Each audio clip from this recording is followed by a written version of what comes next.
Plus de 73% des gens déclarent ressentir une attirance irrationnelle pour ce qui est interdit, caché ou jugé dangereux.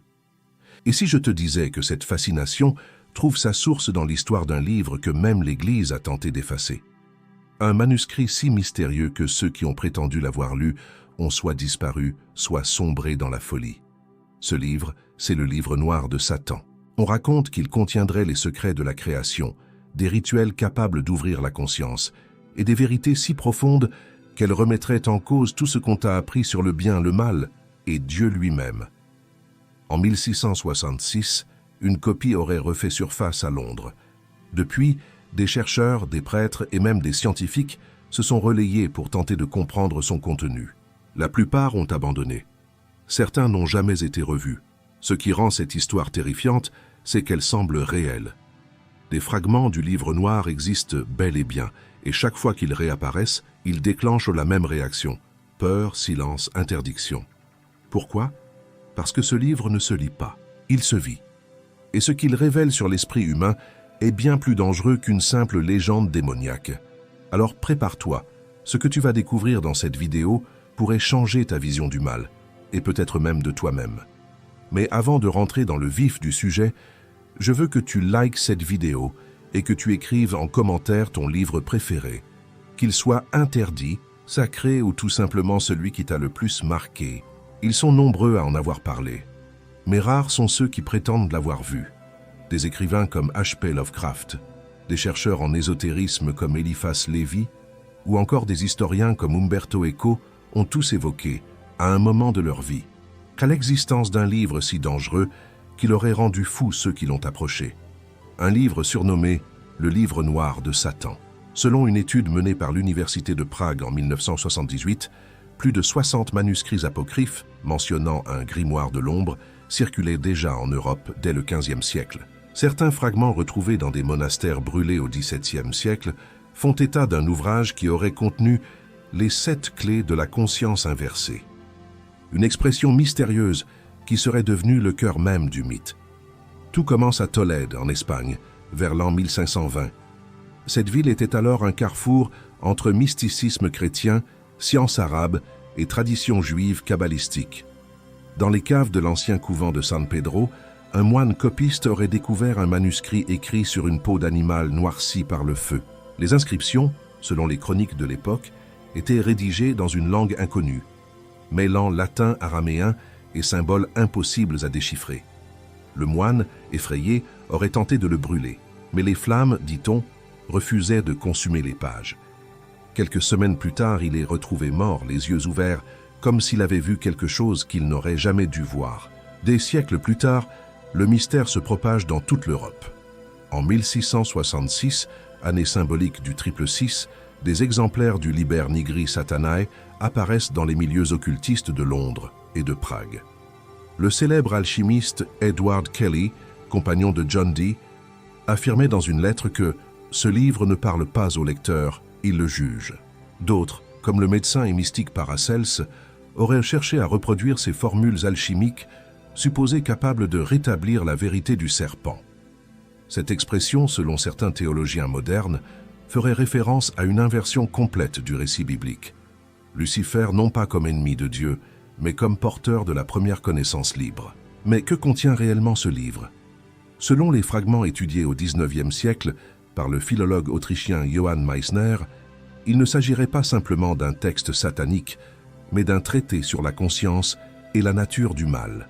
Les premiers chapitres décriraient la création de l'univers non pas comme un acte divin, mais comme une rupture, une fracture originelle entre la lumière et la volonté.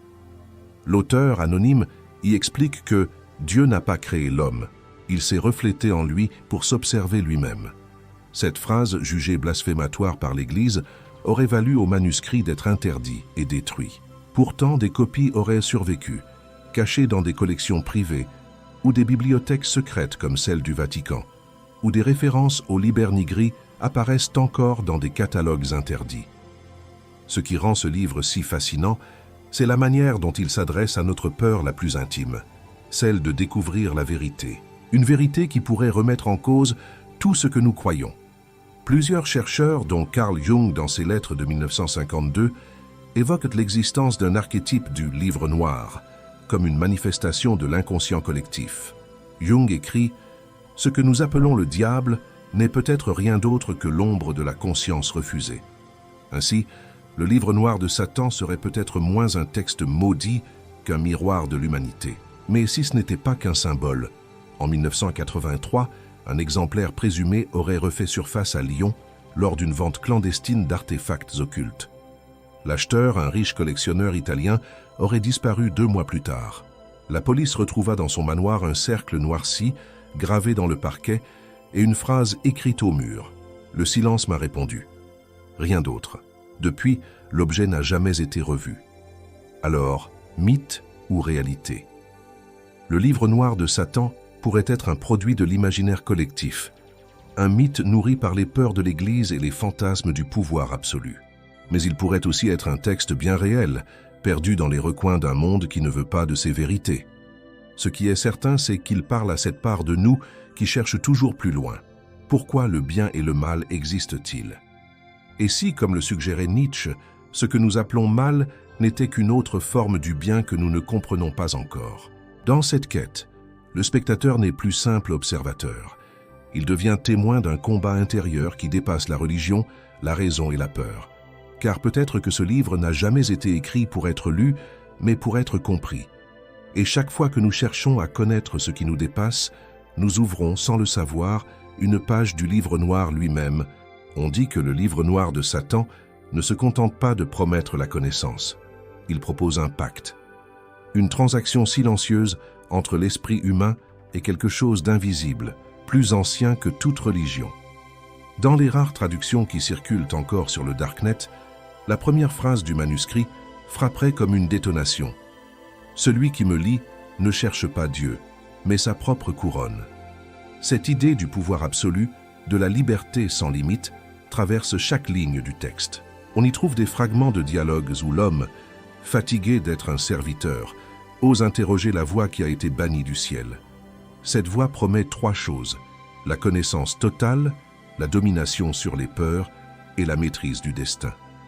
3 promesses qui, depuis des siècles, séduisent les esprits les plus brillants comme les plus tourmentés. Des figures célèbres comme Aleister Crowley auraient tenté d'en retrouver les traces. Dans ses carnets de 1912, il parle d'un livre de la renonciation qu'il aurait vu entre les mains d'un initié à Paris et qu'il aurait jugé trop dangereux pour être traduit. Même le philosophe Anton LaVey, fondateur de l'Église de Satan en 1966, évoquait dans ses notes personnelles un texte primitif dont certaines invocations auraient inspiré ses propres rituels. Mais la différence majeure, c'est que le livre noir ne glorifie pas le mal. Il cherche à faire comprendre que le mal est un choix de connaissance. Il enseigne que la lumière véritable ne se trouve pas dans la prière, mais dans la confrontation avec l'ombre. Les passages connus décrivent une suite d'épreuves spirituelles, des sortes de dialogues entre l'homme et son double intérieur. Chaque chapitre met en scène une tentation, un renversement du dogme chrétien. Là où la Bible enseigne l'obéissance, le livre noir prône la responsabilité totale. Là où les religions appellent à la foi, il exige la lucidité. Ce n'est pas un texte qui ordonne, mais un texte qui expose. Selon l'exégète polonais Adam Kulesa, qui aurait eu accès à une copie partielle à Varsovie en 1975, chaque page pousse le lecteur à se dissocier de ses croyances et à se regarder nu sans justification. Cette promesse de lucidité attire ceux qui refusent les dogmes et effraie ceux qui y sont attachés. L'idée que l'homme puisse devenir son propre Dieu n'est pas nouvelle, mais ici elle prend une forme brute, presque dangereuse. L'auteur écrit « Tu ne trouveras pas la vérité dans le ciel, mais dans le refus de te prosterner ». Cette phrase, selon plusieurs théologiens, résume la philosophie du livre. Ce n'est pas une apologie du diable, c'est une déclaration d'indépendance spirituelle. Pourtant, tout n'est pas métaphorique. Certains passages décrivent des pratiques de méditation extrême, proches de la transe, où le lecteur doit réciter des phrases inversées tout en fixant un symbole gravé dans un miroir noir. Des chercheurs en psychologie transpersonnelle ont tenté de reproduire ce rituel pour comprendre ses effets. La perte de repères sensoriels, la dissociation, la vision de formes lumineuses, puis un sentiment de présence extérieure. Les expériences menées en 1998 par le docteur William Green de l'Université du Colorado ont montré que des états hallucinatoires pouvaient être induits uniquement par la privation sensorielle et la répétition de symboles. Ce que le livre décrit comme une communion avec l'ombre pourrait être en réalité une forme d'accès forcé à l'inconscient profond. Mais là où le texte devient vraiment troublant, c'est dans sa promesse finale, celle de transcender la mort. Dans un passage attribué à la 7e clé, le manuscrit déclare que la chair est un vêtement et la mort n'est qu'un changement de peau. Cette vision rappelle certaines doctrines gnostiques et orientales, où la réincarnation est vue comme une ascension par étapes. Le livre noir, lui, prétend offrir une voie directe, sans renaissance, sans Dieu, sans karma. Juste l'éveil brut, l'union avec la conscience originelle, celle que la théologie appelle le mal et que le livre nomme simplement la source. Ce qui est fascinant, c'est que derrière le vernis d'horreur et de blasphème, le texte semble parler de libération. Une libération radicale mais dangereuse, car elle prive l'homme de tout cadre moral. Jung y verrait l'archétype du héros qui affronte son ombre sans guide, Nietzsche y verrait la naissance du surhomme, et les mystiques y verraient l'ultime épreuve, celle de comprendre que le bien et le mal ne sont que deux noms donnés à la même lumière. Et c'est là toute la puissance du livre noir de Satan. Il ne cherche pas à effrayer, il cherche à réveiller. Mais comme toute lumière trop forte, elle brûle ceux qui ne sont pas prêts à la voir. Ceux qui l'ont lu disent qu'il ne s'agit pas d'un livre, mais d'un miroir. Un miroir qui ne montre pas qui nous sommes, mais ce que nous pourrions devenir si nous cessions de croire aux limites imposées par la peur. Ouvrir le livre noir de Satan, c'est franchir une frontière invisible. Ceux qui affirment l'avoir vu décrivent d'abord une sensation étrange, presque physique. Une odeur métallique, une lourdeur dans l'air, comme si les pages elles-mêmes dégageaient une énergie. Les rares descriptions connues parlent d'un manuscrit composé de 216 pages, chiffre symbolique pour les initiés, car il correspond à la valeur kabbalistique du nom de Dieu inversé.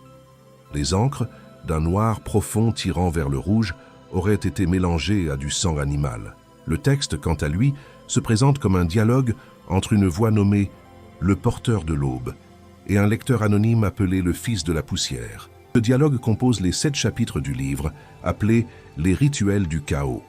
Le premier rituel, l'inversion du verbe, enseigne au lecteur à désacraliser le mot. Il commence par un exercice de respiration et d'écriture inversée. Lire à voix haute des passages bibliques à l'envers, non pour invoquer le mal, mais pour comprendre la structure cachée du langage. L'idée est simple et terrifiante. Selon le livre, le Verbe de Dieu ne crée pas le monde, il le limite. Ainsi, en inversant la parole, l'homme retrouve sa véritable puissance créatrice. Certains chercheurs voient là une analogie avec la théorie de la langue des oiseaux dans l'alchimie médiévale, où les mots sont utilisés non pour prier, mais pour transformer la conscience. Le second rituel, la chair et le souffle, décrit une forme de méditation interdite. Le lecteur doit fixer son reflet dans un miroir noir jusqu'à ce que ses traits disparaissent. Ce moment de dissolution visuelle symbolise la mort de l'ego. Des chercheurs en psychologie des profondeurs, comme le docteur Stanislav Grof, ont remarqué que ce type d'exercice peut provoquer des états de conscience altérés, similaires à ceux observés chez les mystiques. Le texte précise que « lorsque ton visage disparaît, le monde se dévoile ». Cette phrase d'une beauté inquiétante résume parfaitement le ton du manuscrit. Il ne cherche pas à effrayer, mais à briser les certitudes. Le troisième rituel, la vision du néant, est souvent considéré comme le plus dangereux. Le lecteur doit se retirer dans un endroit sombre, entouré de symboles tracés à la craie. Il doit ensuite prononcer la phrase « Je suis celui qui n'a pas été créé ». Cette négation de l'origine provoquerait, selon le texte, une sensation d'expansion totale, comme si la conscience se déversait hors du corps. Des témoignages modernes de praticiens de magie rituelle rapportent des sensations proches, vertiges, sons graves, visions de formes fractales. Pour certains, ces expériences le sont purement neurologiques. Pour d'autres, elles ouvrent une porte vers une réalité parallèle. Puis vient le quatrième rituel, le pacte du silence. C'est là que le livre devient un piège mental. Le lecteur est invité à renoncer à toute prière, à toute demande, à tout espoir. Il doit écouter le vide jusqu'à ce qu'il parle.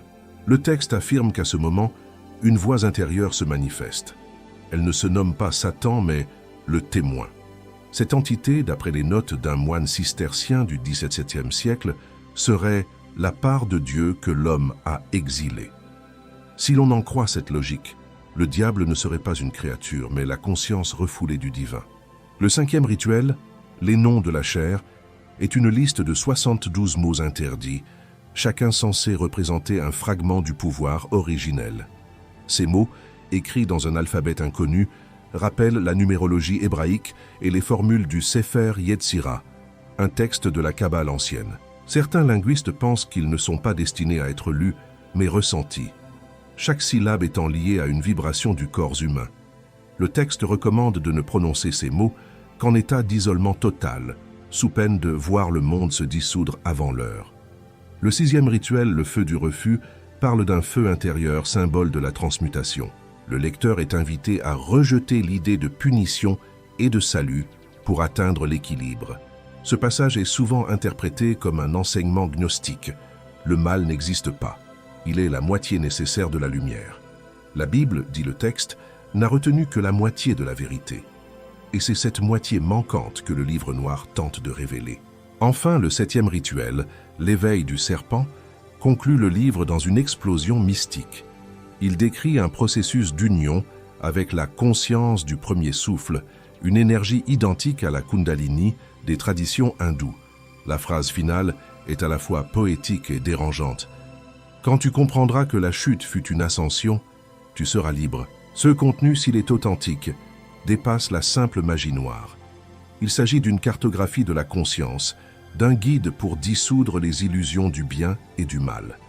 Et c'est précisément cette inversion du sacré qui fait du livre noir de Satan une œuvre redoutée. Car il ne promet pas le pouvoir sur les autres, mais la souveraineté sur soi-même. Et c'est peut-être la promesse la plus dangereuse de toutes. Ils ont été prêtres, érudits, occultistes ou simples curieux. Tous ont voulu comprendre le mystère du livre noir de Satan, et presque tous ont payé un prix. L'histoire de ceux qui l'ont lu est aussi fascinante que terrifiante, car elle mêle folie, illumination, disparition et mort. Les archives de l'Inquisition mentionnent au moins 43 cas d'hommes et de femmes accusés d'avoir possédé un manuscrit de la chute, expression désignant souvent ce livre. Parmi eux, un nom revient souvent, Francesco Maria Spinelli, un moine italien du XVIIe siècle. En 1671, il aurait trouvé dans la bibliothèque d'un monastère de Florence un recueil relié de cuir sombre sans titre apparent. Quelques semaines plus tard, il aurait commencé à écrire des lettres étranges à son supérieur, affirmant que Dieu n'est pas au ciel mais dans le refus de se soumettre. 3 jours après sa dernière lettre, le moine fut retrouvé mort, agenouillé devant un miroir, les yeux ouverts, comme s'il contemplait quelque chose derrière son propre reflet. Un autre cas célèbre est celui de Helena Petrovna Blavatsky, fondatrice de la Société théosophique. Dans ses notes publiées après sa mort, elle évoque un texte appelé Liber Tenebris, le livre des ténèbres, qu'elle aurait étudié brièvement à Londres vers 1875. Elle y aurait trouvé des passages identiques à ceux décrits dans le livre noir, notamment la phrase « Ceux qui cherchent la lumière doivent d'abord embrasser l'ombre ». Blavatsky n'a jamais confirmé publiquement l'existence du manuscrit, mais dans ses correspondances privées, elle admettait que certaines vérités sont trop anciennes pour être dites sans danger. Le cas le plus documenté reste celui du professeur Karl Heinemann, historien des religions à l'université de Leipzig dans les années 1920.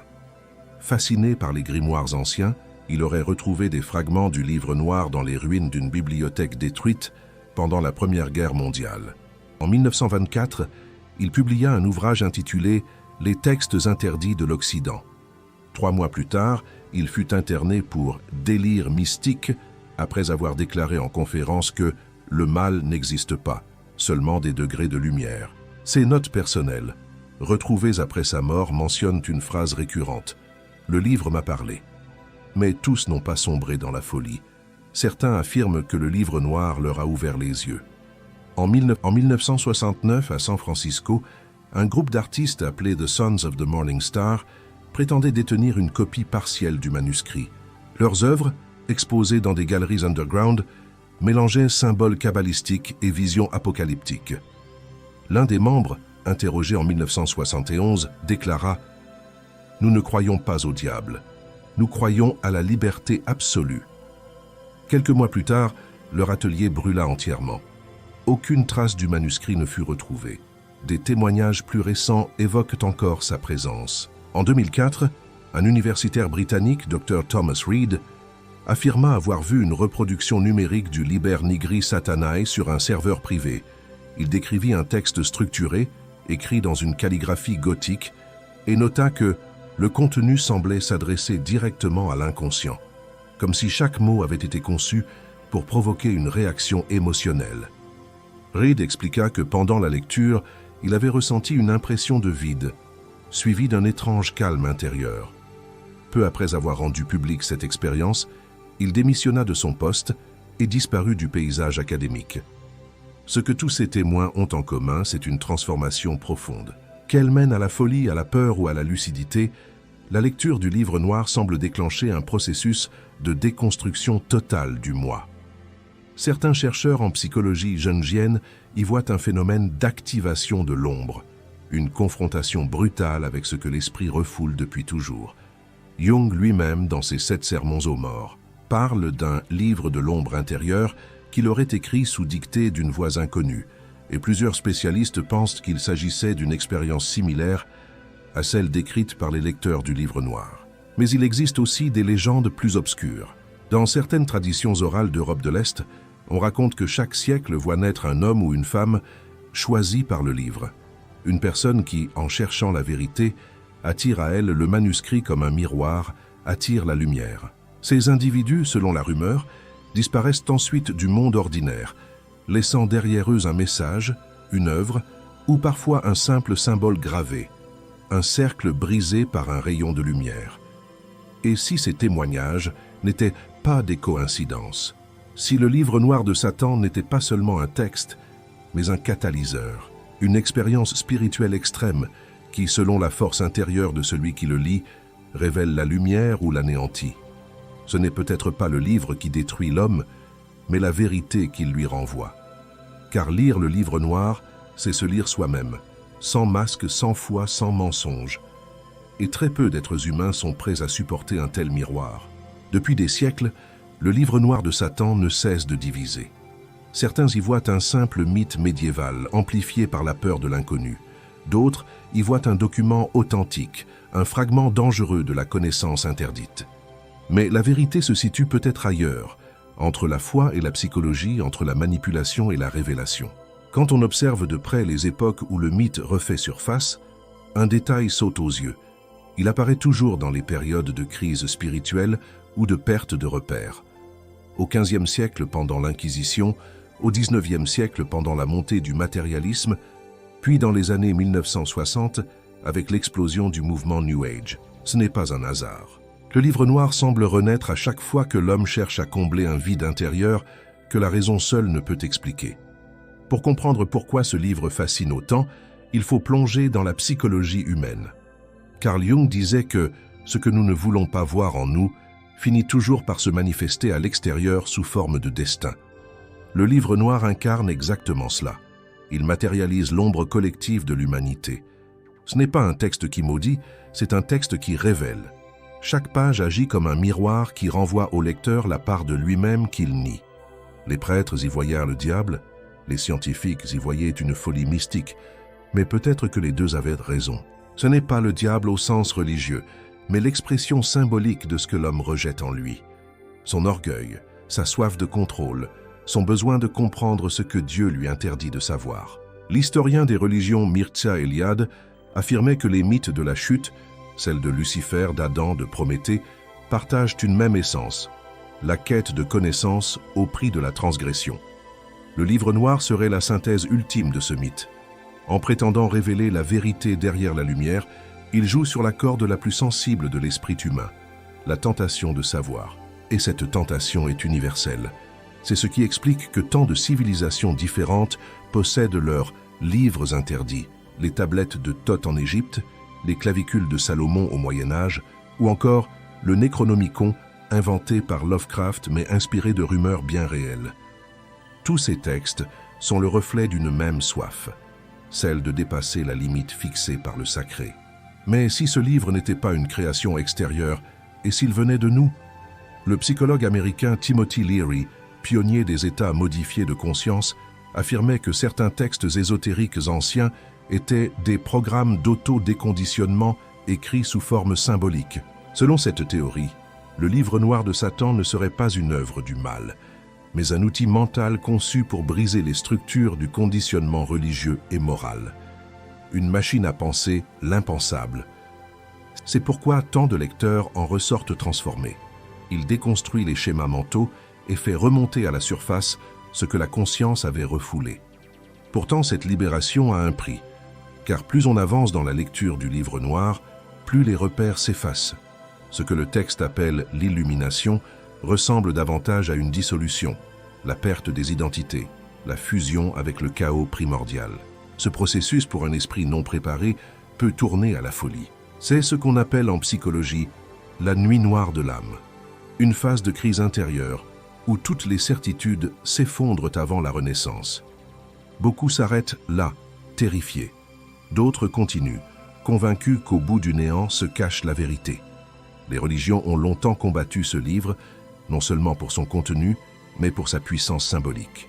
Un texte qui dit à l'homme qu'il n'a besoin d'aucun Dieu pour comprendre l'univers menace toute hiérarchie spirituelle. Pourtant, derrière le blasphème apparent se cache une idée très stoïcienne, la maîtrise de soi comme seul véritable salut. Celui qui ne dépend plus de rien ne peut plus être corrompu. Cette phrase, attribuée à la 5e section du manuscrit, ressemble plus à un enseignement philosophique qu'à une invocation démoniaque. C'est là que se trouve le paradoxe. Le livre noir n'enseigne pas le mal, il enseigne la responsabilité absolue. Il ne promet pas le pouvoir sur les autres, mais la connaissance de soi. Et c'est ce qui le rend dangereux, car un être humain libre, conscient de sa nature, échappe à toute autorité. Et ceux qui détiennent le pouvoir, qu'ils soient religieux, politiques ou culturels, ont toujours redouté cette forme de liberté. Alors, manipulation ou révélation? Peut-être les deux. Le livre noir de Satan n'est ni un piège ni un salut. Il est un test. Il montre à chacun ce qu'il veut y voir. Au fond, il ne parle pas de Lucifer.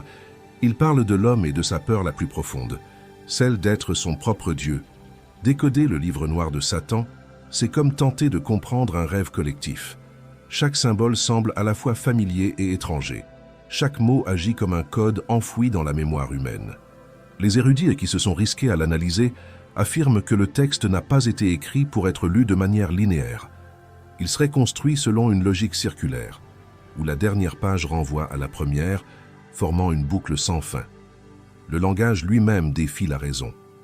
Des lettres d'un alphabet inconnu, mélange de runes nordiques d'araméen et de caractères grecs altérés, se succèdent dans un ordre qui paraît aléatoire, mais selon les analyses cryptographiques menées par l'Université de Prague en 1987, une structure mathématique sous-jacente se répète toutes les 13 lignes comme un battement de cœur. Le livre semble parler dans un code à plusieurs niveaux. Le premier visuel utilise les symboles. Des serpents entrelacés, des soleils inversés, des cercles brisés et des yeux ouverts dans des triangles noirs. Ces formes apparaissent dans d'autres grimoires anciens, comme le Codex Gigas, parfois surnommé la Bible du diable, ou le grimoire du pape Honorius, interdit dès le XIIIe siècle. On retrouve aussi ces motifs dans certaines fresques médiévales représentant la chute de Lucifer. Le serpent y est toujours associé à la connaissance, l'œil à la conscience, le cercle brisé à la rupture de l'unité divine. Ces symboles ne glorifient pas le mal. Ils représentent la rébellion de la conscience contre l'ordre imposé, un thème universel qui traverse toutes les civilisations, de la Mésopotamie à la Grèce antique. Le second niveau est linguistique. Les mots du livre noir ne seraient pas seulement des mots, mais des vibrations. Plusieurs chercheurs en linguistique sacrée affirment que les sonorités du texte produisent des effets psychologiques précis. Certaines syllabes, prononcées lentement, déclencheraient un état de transe légère. Une étude de 2011 menée à l'Université de Bologne a montré que des sons graves, répétitifs, proches du chœur guttural tibétain, modifiaient les ondes cérébrales et favorisaient l'accès à des états méditatifs profonds. Les invocations du livre noir semblent utiliser ce principe depuis des siècles. Ce n'est pas la signification des mots qui importe, mais la fréquence qu'ils éveillent. aurait écrit Johann Meisner, le philologue autrichien qui tenta d'en déchiffrer les vers. Le troisième niveau, le plus mystérieux, serait symbolique et philosophique. À travers ces formules, le texte exprime une logique inversée du sacré. Là où les religions disent « soumets-toi pour être sauvé », le livre noir répond « refuse pour comprendre ». Cette inversion ne vise pas à nier Dieu, mais à le redéfinir. Dans un passage central appelé « la clé du serpent », le texte déclare « Dieu est la conscience qui se cherche, l'homme est sa question ». Cette phrase a été reprise dans plusieurs traités gnostiques modernes comme un pivot de la pensée luciférienne, non pas adoratrice du mal, mais exploratrice du libre arbitre. Certains passages renvoient à des systèmes anciens. Les 7 clés du livre rappellent les 7 niveaux de l'arbre de vie kabbalistique, ou les 7 chakras de la tradition hindoue. Chaque clé correspondrait à un état de conscience, un passage initiatique vers la maîtrise de soi. Des chercheurs en comparatisme religieux ont observé que ces correspondances ne peuvent pas être le fruit du hasard. Elles révèlent une synthèse entre les traditions orientales et occidentales, comme si l'auteur du livre noir avait voulu unifier les chemins de la connaissance sacrée. Les liens entre ce texte et d'autres grimoires sont troublants. Le Grand Grimoire, découvert à Rome en 1750, contient déjà des références à un « livre des ombres », rédigé par celui qui a refusé de plier le genou.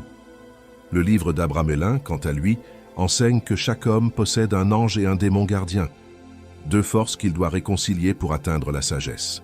Le livre noir de Satan pousse ce concept à son paroxysme. Il affirme que ces 2 forces ne sont pas opposées, mais identiques, vues sous des angles différents. L'ombre et la lumière ne sont que le jour et la nuit d'une même éternité, dit le texte. Cette structure symbolique a fasciné des penseurs modernes. Le physicien et mystique David Bohm voyait dans ces dualités un écho de sa théorie de l'ordre implicite, un univers où tout est lié par des niveaux invisibles de réalité. Le livre noir ne serait alors pas une œuvre satanique, mais une tentative ancienne de décrire la nature holographique de l'univers, où chaque fragment contient le tout. Mais pourquoi un tel savoir aurait-il pris une forme si obscure, si dérangeante? Peut-être parce que l'humanité n'était pas prête. Peut-être parce qu'aucune vérité n'est pure sans son ombre. Le livre noir ne serait pas un manuel de sorcellerie, mais un miroir codé. Un texte que l'on ne comprend vraiment qu'après avoir traversé sa propre obscurité. Et c'est peut-être là sa véritable magie, transformer la peur en compréhension et le chaos en lucidité. Au terme de cette plongée dans le livre noir de Satan, une question demeure. Pourquoi ce texte, qu'il soit réel ou mythique, continue-t-il à fasciner? Peut-être parce qu'il parle de nous, parce qu'il révèle derrière ces rituels et ces symboles quelque chose de profondément humain, la lutte entre la lumière et l'ombre à l'intérieur de chacun. Le livre ne promet pas la damnation, il promet la lucidité. Et cette lucidité a toujours été perçue comme une menace par ceux qui vivent de l'ignorance des autres. Si l'Église, les rois et même certains penseurs ont tant cherché à effacer son existence, c'est parce qu'il enseigne la seule vérité que tout pouvoir redoute. La liberté ne vient pas d'en haut, mais de l'intérieur. Le message final du livre noir semble clair. Le diable n'est pas une entité, mais une métaphore. Il représente cette voix intérieure qui pousse l'homme à se connaître, à douter, à remettre en question. Ce n'est pas une incitation à la rébellion aveugle, mais à la conscience. Dans l'un de ses passages les plus célèbres, le texte dit « Je suis celui qui a refusé de se taire quand on lui a demandé d'obéir. Et pour ce refus, j'ai obtenu la vue. » Cette phrase d'une puissance symbolique rare résume à elle seule la nature du livre. Ce n'est pas une invitation à adorer le mal, mais à comprendre la dualité du monde, à ne plus craindre la part sombre de la création. Dans une perspective psychologique, le livre noir nous parle de l'intégration de l'ombre. Jung affirmait que nul ne devient illuminé en imaginant des figures de lumière, mais en rendant consciente son obscurité. C'est exactement ce que fait ce texte. Il guide parfois brutalement celui qui le lit vers ses propres abîmes, jusqu'à ce qu'il comprenne que la lumière n'a de sens que lorsqu'elle éclaire ce qu'on refusait de voir. Cette transformation intérieure, que certains appellent éveil, d'autres initiation, est au cœur de toutes les traditions spirituelles. Mais ici, elle est dépouillée de tout dogme, de toute promesse de salut. C'est un face-à-face avec soi-même, sans maître ni prêtre, où l'homme devient son propre juge, son propre Dieu, son propre démon. Ce qui dérange dans ce livre, c'est qu'il ne donne pas de réponse définitive. Il laisse au lecteur la responsabilité de ses choix. C'est un texte de l'ambiguïté, de la tension, du vertige. Il affirme que le bien et le mal ne sont que les deux mains d'un même créateur. Cette idée, profondément hérétique, renverse toute la structure morale occidentale. Mais elle rejoint aussi les sagesses orientales qui enseignent l'unité du yin et du yang, la complémentarité de la lumière et de l'obscurité. C'est pourquoi certains chercheurs pensent que le livre noir N n'a pas été écrit pour corrompre, mais pour unifier. Les rares témoignages de ceux qui auraient terminé sa lecture évoquent tout la même chose, un silence. Pas une révélation spectaculaire, pas de voix, pas de vision. Juste un calme absolu, comme si le tumulte du monde s'était arrêté. Ce silence, dit le texte, est la véritable connaissance. Celui qui comprend ne parle plus, car le verbe est un mensonge. C'est là que le livre noir de Satan prend tout son sens. Il n'est pas un grimoire de pouvoir, mais un instrument de dépouillement. Il dépouille le lecteur de ses croyances, de ses peurs, de ses illusions, jusqu'à ce qu'il ne reste que la conscience nue, ce point déséquilibre, où tout ce que nous appelons Dieu, diable, lumière ou ténèbres, se fond dans une même unité. Alors que nous enseigne-t-il vraiment? Que la plus grande illusion du monde est de croire que le mal vient de l'extérieur, que ce que nous appelons Satan, N, est peut-être un nom donné à la partie de nous qui veut savoir, qui refuse de rester dans l'obéissance aveugle, et que le véritable danger n'est pas dans ce savoir, mais dans notre incapacité à le supporter. Le livre noir n'a pas besoin d'exister matériellement pour être dangereux. Il vit déjà en nous, dans chaque question interdite, dans chaque doute qui fissure la certitude. Peut-être que la plus grande révélation de ce manuscrit, c'est qu'il n'a jamais été écrit pour être trouvé, mais pour être compris. Le lire, c'est et se confronter à la vérité la plus simple et la plus insoutenable. Nous portons tous en nous une part du feu que nous redoutons. Et tant que nous ne l'aurons pas regardé sans peur, tant que nous refuserons d'assumer notre propre lumière, nous continuerons à voir le diable partout, sauf à la seule place où il a toujours été, dans notre reflet